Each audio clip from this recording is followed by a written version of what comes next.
এটা কি করলো তুমি? গোটা ফেলে দিচ্ছ দেখি। হ্যাঁ, ঘড়িটা তখন কাজ করছে না। কেমন তোমার কতবার বললাম কেয়ারফুল কেয়ারফুল, তারপর তুমি ফেলে দিলে। বাবা আমি তো ইচ্ছা করে ফেলে দেই নাই, হাত থেকে পড়ে গেছে। টেনশন করো না, আমি নতুন একটা কিনে দেবো। এই, নতুন একটা কিনে দেবো মানে? কি নতুন কিনে দিবা? তুমি জানো এটা কি? হ্যাঁ, এটা শুধু ঘড়ি নেই, এটা আমার স্মৃতি। আমার আমার বাবার তো শেষ স্মৃতি। আমার বাবা মারা যাওয়ার ঠিক 2 দিন আগে ঘড়িটা আমাকে কিনে দিয়েছিল। এই ঘড়িটা পরে থাকলে আমার মনে হয় যে সবসময় আমার বাবার সাথে আছে, আমার বাবা আমার হাত ধরে আছে, আর তুমি সেটা ফেলে দিলে। আমি বুঝতে পারিনি, সরি। আচ্ছা সমস্যা নেই, ঘড়ি দোকানে নিয়ে গেলে ঠিক করে দেবে। ঘোড়া রান্না ঠিক করে দেবে? এই জায়গায় ঘড়ি মেকানিক পাওয়া যায়? আশেপাশে আছে, চলো একটু খুঁজে দেখি।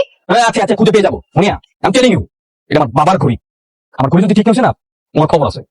ঠিক হবে, চলো। হ্যাঁ, ঠিক হবে, দেখা যাবে। চলো চলো।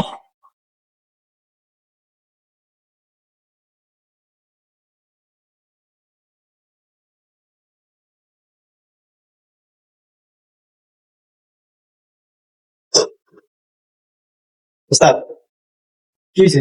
দোকানটাকে আসলে ছেড়ে দিবেন? সামনে তো কি করবে, কোনো কাস্টমার নাই, লোকজন নাই, এটা থাকে কোনো লাভ আছে? একজন হলে কথা কইছে দোকান এটা বেঁচে দিব, তারপর বাজারে অন্য কোনো একটা দোকান তুই কাজ কর, সব বুঝা। তাহলে পুরান নোটের সব কিনে নেবো?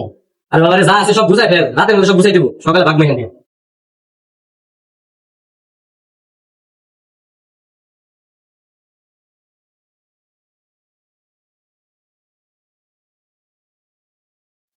উস্তাদ, এইটা কি? আরে বেটা, এটা একটা কুফা জিনিস, ঢালাই দে, এটা কোনো কাজে লাগবে না। ফালাই দেবো কে? উস্তাদ, এটা দেখতে মনে হচ্ছে অনেক দাম গেছে, এটা রাইখা দিই। ঘোড়া ডিম দামের জিনিস, এটা হলো আমার দাদা আমার বাপের দিছিল। বলছে, দোকানে রাইখা দিলে নাকি আয় উন্নতি বাড়বে। আমার বাপে তাই করছে, আমার দিছে, বলছে দোকানে রাইখা দিতে। উন্নতি তো দূরে থাক, এই পথে বসতে যাইতেছে আমি। তুই বুঝা, সব বুঝা ফেল। আচ্ছা, এখানে কি ঘড়ি ঠিক করা হয়? হ্যাঁ ঘড়ি করা হয়তো। দেখেন এই ঘড়িটা কি ঠিক করা যাবে? এই ঘড়ি আসলে এই ঘড়ি সেই ঘড়ি না, দুনিয়ার সব ঘড়ি আমার সাথে ঠিক করতে পারবো। তাহলে এই ঘড়িটা ঠিক করে দেন না। ভাই ভাই প্লিজ একটু ঘড়িটা ঠিক করে দেন না ভাই। উস্তাদ, ঘড়িটা ঠিক করে দেন। আরে আজকে হবে না, রেখে যেতে বল, কালকে নিয়ে যাবে, ঠিক করে দিব না। আচ্ছা ঠিক আছে ভাই, কোনো সমস্যা নেই ভাই। ভাই এটা কোনো সাধারণ ঘড়ি না ভাই, এটা অনেক দামি ঘড়ি ভাই। আর সবচেয়ে বড় কথা হচ্ছে ওইটা আমার বাবার তো শেষ স্মৃতি। ভাই যত টাকা লাগে আমি দেবো, আপনি প্লিজ কাজটা যত সহকারে করবেন প্লিজ। আরে ভাইজান বললাম তো, আপনি রাইখা যান, ঠিক করে দিব, আপনি নিশ্চিন্তে বাসা যান। আচ্ছা আচ্ছা।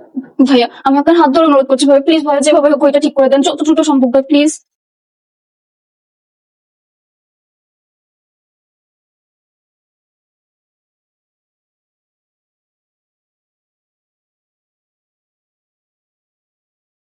হ্যাঁ হ্যাঁ হ্যাঁ, অবশ্যই, হ্যাঁ আমি ঠিক করে দিব, যত তাড়াতাড়ি সম্ভব আমি ঠিক করে দিব। হ্যাঁ হ্যাঁ, আপনি চিন্তা করেন না, আপনি নিশ্চিন্তে বাসা যান। ঠিক আছে ভাই, আসো। এই আজ থেকে নামো নামো। কি হলো, হঠাৎ মাঝ রাস্তায় ব্রেক করলো কেন? ঘড়ি তো ঠিক হয়ে যাবে বললো। তুমি ওই ঘড়ি মেকানিকের ছেলেটার হাত ধরছো কেন? সরি, আসলে ওই সময় আমার আবেগ কাজ করছিল। আর রাখো তোমার ফালতু কথা। এমনি তো সকাল সকাল ঘড়িটা নষ্ট করে মেজাজটা খারাপ করে রাখছো, তার উপর আবার ঘড়ির মেকানিকের ওই ছেলেটার হাত ধরছো। এই তুমি বিয়ে শিখবে কখন? হ্যাঁ বলো তো।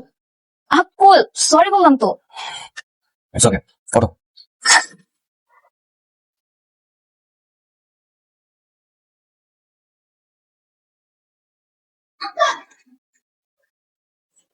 উস্তাদ, সব কিন্তু গোছান গাছান শেষ, আর বাকি যে মালপত্র আছে এটা রাত্রে বেলা গোছাই রাখুন।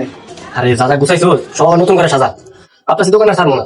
এত সুন্দর সুন্দর কাস্টমার এলে কি দোকান ছাড়া যায়? হ্যাঁ কি কন, আপনি কিছুক্ষণ আগে কইলেন যে দোকান ছেড়ে দিবেন, বাজার দোকান দিবেন।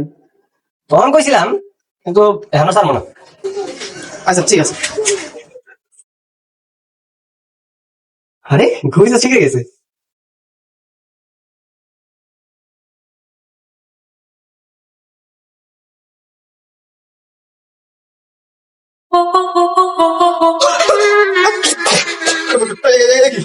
আপনি কি আমার ওস্তাদ কই?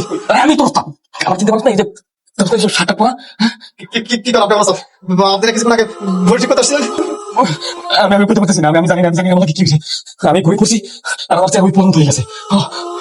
এই কাম করেন, এইটা জাদু ঘড়ি, এইটা জাদু ঘড়ি, এটা খুলে ফেলেন, খুলে ফেলেন। ঘড়ি সবার কি এখন ঠিক আছে? হ্যাঁ ওস্তাদ, এবার ঠিক আছে, এটা আগে চেহারা। বলছি ওস্তাদ, এই ঘড়িটা জাদু ঘড়ি কেন হইলো? আর আর বলিস না, এই যে এই জিনিসটা আছে না, এটা দিয়ে যখন আমি ঘুরির মধ্যে স্পর্শ করছি, ওই ঘুরিটা চাদর ঘুরিয়ে গেছে। ওস্তাদ, এটা হেভি আশ্চর্য জিনিস এটা। বলছেন চুপ, এই ঘটনার জন্য তুমি আমি ছাড়া পৃথিবীতে আর কেউ যাতে না জানে। আচ্ছা ঠিক আছে। আচ্ছা ঠিক আছে, তাহলে তুই সবকিছু বুঝলাস কর, আমি বাইরে থেকে আসি। হ্যাঁ আচ্ছা ঠিক আছে। বাবা বারবার তোমাকে আমার বাবার সাথে দেখা করতে বলছো, কবে যাবো বলো? কেন? কেন মানে? আমাদের বিয়ের ব্যাপারে কথা বলবে? দেখি শীঘ্রই যাবো।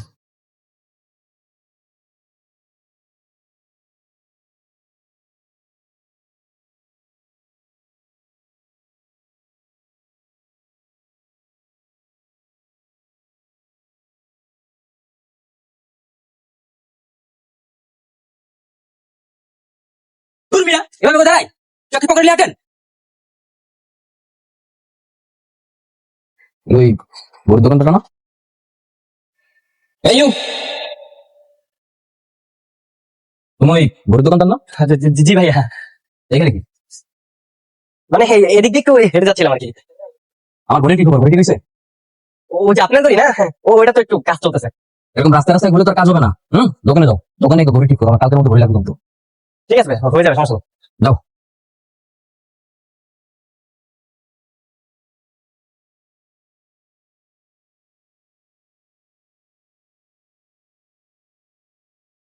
তো হাসিটা দেখছো, লুচ্চা শালা একটা। দেখছো তোমার দিকে কেন মুসলিম হাসি দিছো? আরে এমনি হাসছে হয়তো। এমনি মানে আমি বুঝি না, তুমি সবসময় ওর পক্ষে কথা বলছো কেন? এটা ঘড়ি তোমার দিকে মুসলিম হাসতেছে আর তুমি সেটা ডিফেন্ড করতেছো। তুমি জানো ওর মনে কি চলতেছে? তুমি জানো সে আমাদের পিছনে দাঁড়িয়ে আমাদের সব কথা শুনতেছিল? তুমি এত হাইপার হচ্ছ কেন? হাইপার হবো না তার কর্মকাণ্ড দেখে। তুমি যখন হাত বসো না, তখন থেকে আমার মনে ভিতরে লুচ্চামি শুরু হয়েছে। বাবা আমি ঠিক আছি না? আমি ঠিক না, দুনিয়া ঠিক। হ্যাঁ, তুমি ঠিক তো, দুনিয়া ঠিক, তাই না?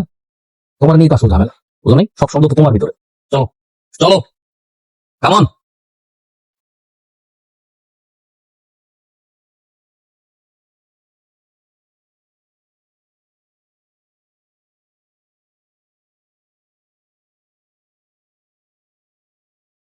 ওস্তাদ কি ভাবতেছেন? আরে আজকে দোকানে যে বলা লাগছিল না করি নিয়া, ওর যে গার্লফ্রেন্ড, ওর দেখা তোমার একবারে মনটা লেগে গেছে। বারবার খালি ওর কথা মনে পড়তেছে। তো রাস্তা খুললে কি ভাবছো এটা?